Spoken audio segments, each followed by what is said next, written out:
Listen. How to prepare Asian chicken. Corn and noodle soup. Ingredients. First item.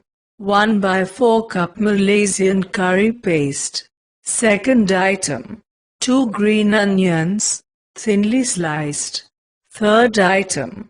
425 grams corn kernels, drained. Fourth item. 2 cups shredded barbecued chicken. See note. Fifth item. 4 cups reduced salt chicken stock. Sixth item.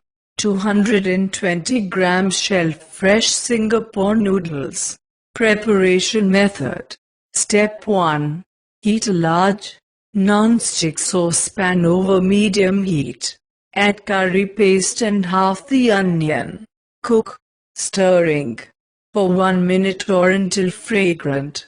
Step 2. Add corn, chicken, 1 cup cold water and stock. Bring to the boil. Add noodles. Simmer for 5 to 6 minutes or until noodles are tender. Serve sprinkled with remaining onion.